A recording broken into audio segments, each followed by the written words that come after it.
Hi friends, Vinayaka Chavithi వస్తుంది. వినాయక చవితికి వినాయకుడికి ఎంతో ఇష్టమైన ఉండ్రాళ్ళు అలాగే ఆవిరి కుడుములు అంటే ఇష్టం కదా వినాయకుడికి. ఆ రెసిపీస్ ఎలా చేయాలో చూసేయండి. వీటికైతే ముందుగా స్టవ్ వెలిగించి కడాయి పెట్టుకోవాలి. దాంట్లో ఒక కప్పు నువ్వులను అయితే ఫ్రై చేసుకోవాలన్నమాట. నువ్వులు బాగా ఫ్రై అయిన తర్వాత మనమైతే మిక్సీ జార్లో ఆ కప్పు నువ్వులను అయితే వేసుకోవాలి. దానికి సరిపడా బెల్లంని కూడా యాడ్ చేసుకోవాలి. నేను 1 కప్పు నువ్వులకి 1 కప్పు బెల్లం అయితే యాడ్ చేశాను. తక్కువ కావాలంటే తక్కువ కూడా యాడ్ చేసుకోవచ్చు. బెల్లం యాడ్ చేసుకొని మనమైతే ఫైన్ పౌడర్ అయితే చేసుకోవాలి. నేను చూపించే విధంగా చేసుకోవాలి, పక్కన పెట్టేసుకోవాలి. స్టవ్ మీద బౌల్ పెట్టుకొని ఒక 2 గ్లాసెస్ వాటర్ అలాగే కొద్దిగా సాల్ట్ ఆయిల్ అయితే యాడ్ చేసుకొని బాయిల్ చేసుకోవాలి. చేసుకున్న తర్వాత ఒక బౌల్ తీసుకొని 1 కప్ అయితే బియ్యం పిండిని తీసుకోవాలి. తర్వాత మనం బాయిల్ చేసిన వాటర్ని కొద్దిగా యాడ్ చేసుకుంటూ మనమైతే డోన్ ప్రిపేర్ చేసుకోవాలి. వాటర్ని అయితే ఒకటేసారి యాడ్ చేయొద్దండి, మనకి కన్సిస్టెన్సీ అనేది రాదు. చూసుకొని మనం కొద్దిగా యాడ్ చేసుకోవాలి.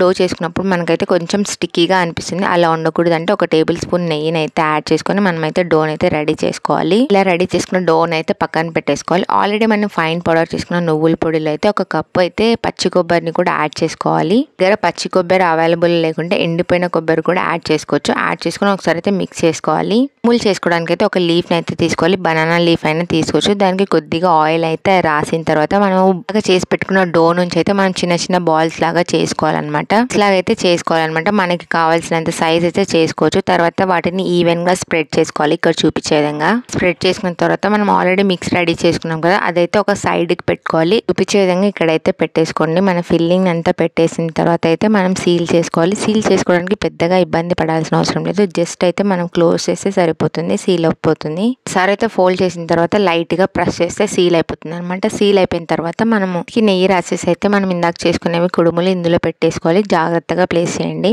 ఒక షేప్ అయితే నేను చూపించింది. ఇంకొకటి మామూలుగా మోదక్స్ అంటుంటారు కదా, వాటికి షేప్స్ ఉంటాయి. అలా షేప్ లేని వాళ్ళు కూడా చేసుకోవచ్చు అనమాట. ఇలా స్ప్రెడ్ చేసుకోవాలి సర్కిల్లో బాగా స్ప్రెడ్ చేసుకున్న తర్వాత అయితే మనం ఒక బాల్ లాగా పెట్టుకోవాలి. మిక్స్ చేసుకునేది నేను చూపించే విధంగా పెట్టుకొని లైట్ గా అయితే ప్రెస్ చేస్తుంటే మనకి ఆ పిండి అనేది సీల్ అవుతుంది అనమాట. సీల్ అయిపోయి మనకైతే మోదక్ షేప్ లో వస్తుంది. లాస్ట్ వరకు చూడండి, అది వస్తుంది మోదక్ షేప్ లో. వచ్చిన తర్వాత వీటికి డిజైన్ కూడా వేస్తే సేమ్ మోదక్ లాగానే అనిపిస్తుంది అనమాట. వీటిని ఇవన్నీ రెడీ చేసుకొని మనమైతే స్టీమ్ చేసుకోవాలి. చేయడానికి అయితే మనం ముందుగా వాటర్ అయితే బాయిల్ చేయాలన్నమాట. వాటర్ వేసి బాయిల్ అయిన తర్వాత మనం ఇవైతే స్టీమ్ చేసుకోవాలి. ఒక 10 to 15 minutes అలా స్టీమ్ చేస్తే సరిపోతుంది. మన టేస్టీ కుడుములు అయితే రెడీ అయిపోతాయి అనమాట.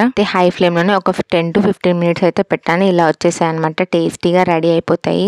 వేడివేడిగా తింటుంటే టేస్ట్ బాగుంటుంది. చల్లారాక తింటే కొంచెం టేస్ట్ డిఫరెంట్ గా ఉంటుంది. వినాయకుడికి ఎంతో ఇష్టమైన ప్రసాదం అయితే రెడీ అయిపోతుంది. ఈ రెసిపీ వచ్చేసరికి అయితే ఉండ్రాళ్ళు. వీటికైతే ముందుగా ఒక కడాయి తీసుకొని దాంట్లో ఒక 2 గ్లాసెస్ వాటర్ అయితే యాడ్ చేసుకోవాలి. గ్లాసెస్ వాటర్ యాడ్ చేసుకున్న తర్వాత సాల్ట్ ని యాడ్ చేసుకోండి. దాంతో పాటు జీలకర్ర, ఆవాలు, కొద్దిగా శనగపప్పును కూడా యాడ్ చేసుకోవాలి. ఈ వాటర్ లో యాడ్ చేసుకొని వాటర్ బాయిలింగ్ స్టార్ట్ అయినప్పుడు అయితే మనం ఒక కప్పు బొంబాయి రవ్వని అయితే యాడ్ చేసుకోవాలి. యాడ్ చేసుకొని వీటిని బాగా కుక్ చేసుకోవాలన్నమాట. బొంబాయి రవ్వని ఒకటేసారి వేస్తే మనకైతే లమ్స్ ఫామ్ అవుతాయి కాబట్టి కొద్దిగా యాడ్ చేసుకుంటూ మనమైతే ఈ రవ్వని అయితే కుక్ చేసుకోవాలన్నమాట. రవ్వ వాటర్ అంతా పోయేంత వరకు బాగా కుక్ చేసుకోవాలన్నమాట. కుక్ చేసి బాగా చల్లారిన తర్వాత అయితే మనమైతే ఉండల్లాగా చేసుకోవాలి. చల్లారిన తర్వాత అయితే మనమైతే ఒక కప్ అయితే కోకోనట్ పౌడర్ ని యాడ్ చేసుకోవాలి. ఫ్రెష్ కోకోనట్ పౌడర్ ని అయితే యాడ్ చేశాను నేను. మీ దగ్గర లేకుంటే డ్రైది కూడా యాడ్ చేసుకోవచ్చు. యాడ్ చేసి మిక్స్ చేసిన తర్వాత మనమైతే చేతికి కొద్దిగా ఆయిల్ ని అప్లై చేసుకొని మనమైతే బాల్స్ లాగా రెడీ చేసుకోవాలన్నమాట. ఇక్కడ నేను చూపించే విధంగా చిన్న బాల్స్ మీకు ఏ సైజ్ కావాలంటే ఆ సైజ్ బాల్స్ అయితే రెడీ చేసుకోవాలి.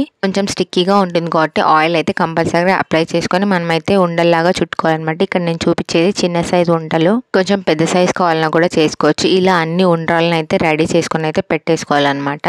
కొంచెం స్పైసీగా కావాలంటే పచ్చిమిర్చిని కూడా యాడ్ చేసుకొని ఇలా అయితే రెడీ చేసుకోవాలి. రెడీ చేసుకొని కడాయిలో కొద్దిగా వాటర్ అయితే బాయిల్ చేసుకోవాలి. బాయిల్ చేసుకున్న తర్వాత అయితే వీటిని ఒక 10 to 15 minutes అయితే కుక్ చేసుకుంటే మన టేస్టీ ఉండ్రాలు కూడా రెడీ అయిపోతాయి అనమాట. ఉండ్రాలు ఎక్కువ టైం కూడా పట్టదు అనమాట. 5 to 10 minutes, 10 to 15 minutes లోపలే కుక్ అయిపోతాయి అనమాట.